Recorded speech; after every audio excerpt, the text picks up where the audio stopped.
ముక్కోటి ఏకాదశిని పురస్కరించుకొని నగరంలోని ఆలయాలు పుణ్యక్షేత్రాలు ముస్తాబవుతున్నాయి. ముక్కోటి ఏకాదశి నాడు కలియుగ ప్రత్యక్ష దైవం వెంకటేశ్వర స్వామివారిని దర్శించుకోవటం తమ పూర్వజన్మ సుకృతమని భక్తులు భావిస్తారు. భక్తులకు ఎటువంటి ఇబ్బందులు కలగకుండా ఆలయ కమిటీలు ప్రత్యేక ఏర్పాట్లు చేస్తున్నాయి. ఏడాదికి 24 ఏకాదశులు వస్తాయి. సూర్యుడు ఉత్తరాయణానికి మారే ముందు వచ్చే ధనుర్మాస శుద్ధ ఏకాదశినే వైకుంఠ ఏకాదశి లేదా ముక్కోటి ఏకాదశి అంటారు. సూర్యుడు ధనుస్సులో ప్రవేశించిన అనంతరం మకర సంక్రమణం వరకు జరిగే మార్గం మధ్య ముక్కోటి ఏకాదశి వస్తుంది. ఈ రోజున వైకుంఠ వాకిళ్లు తెరుచుకొని ఉంటాయని, వైష్ణవాలయాల్లో గల ఉత్తర ద్వారం వద్ద భక్తులు తెల్లవారుజామునే భగవద్ దర్శనానికి వేచి ఉంటారు. ఈ రోజు మహావిష్ణువు గరుడ వాహన రూఢుడై 3 కోట్ల దేవతలతో భూలోకానికి దిగివచ్చి భక్తులను దర్శనమిస్తాడు. కనుక దీనికి ముక్కోటి ఏకాదశి అని పేరు వచ్చిందని పురాణాలు చెబుతున్నాయి. ఈ ఒక్క ఏకాదశి 3 కోట్ల ఏకాదశులతో సమానమైన పవిత్రతను సంతరించుకున్నందువల్ల దీన్ని ముక్కోటి ఏకాదశి అంటారని కూడా పురాణ పండితులు చెబుతారు. ముక్కోటి ఏకాదశి నాడే హాలాహలం, అమృతం రెండూ పుట్టాయి. ఈ రోజునే మహాశివుడు హాలాహలం మింగాడని, మహాభారత యుద్ధంలో కృష్ణుడు అర్జునునికి ఇదే రోజున భగవద్గీతను ఉపదేశించాడని పురాణాలు తెలుపుతున్నాయి. ముక్కోటి ఏకాదశిని పురస్కరించుకొని నగరంలోని ఆలయాలు పుణ్యక్షేత్రాలు ముస్తాబవుతున్నాయి. బందరు రోడ్డు, పున్నమతోట దూరదర్శన్ కేంద్రం సమీపంలో కొలువై ఉన్న టీటీడీ వెంకటేశ్వర స్వామి ఆలయంలో ముక్కోటి ఏకాదశి పర్వదినాన్ని ఘనంగా నిర్వహిస్తారు. ఈ నేపథ్యంలో ఆలయాన్ని అందంగా ముస్తాబు చేశారు. మంగళవారం తెల్లవారుజాము నుంచి భక్తులకు వైకుంఠ ద్వార దర్శనం కల్పించేందుకు అధికారులు అన్ని ఏర్పాట్లు పూర్తి చేశారు. ముక్కోటి ఏకాదశి నాడు కలియుగ ప్రత్యక్ష దైవం వెంకటేశ్వర స్వామివారిని దర్శించుకోవటం తమ పూర్వజన్మ సుకృతమని భక్తులు భావిస్తారు.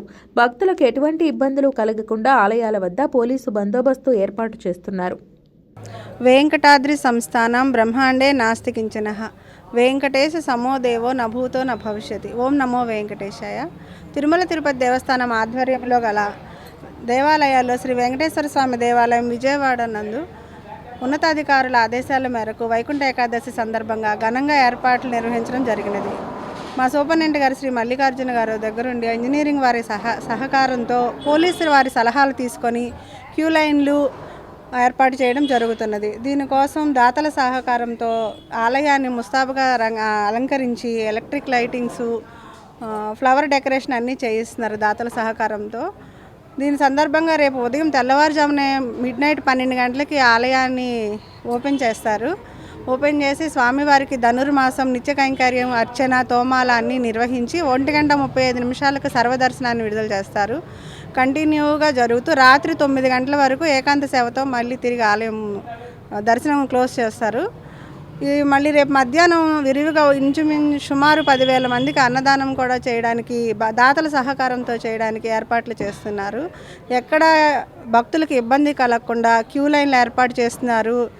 త్రాగునీరు వితరణ శ్రీవారి సేవకుల ద్వారా చేస్తున్నాము. వయోవృద్ధులకు, చంటి పిల్లలకు, ఎవరైనా ప్రముఖులు వస్తే వాళ్ళకు కూడా ఎక్కడ ఇబ్బంది కలగకుండా ఒక సపరేట్ క్యూ లైన్ కూడా వాళ్ళకు కూడా ఏర్పాటు చేయడం జరిగినది.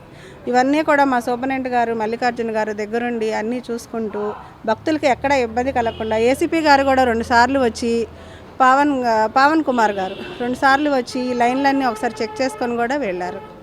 ఓం నమో వెంకటేశాయ.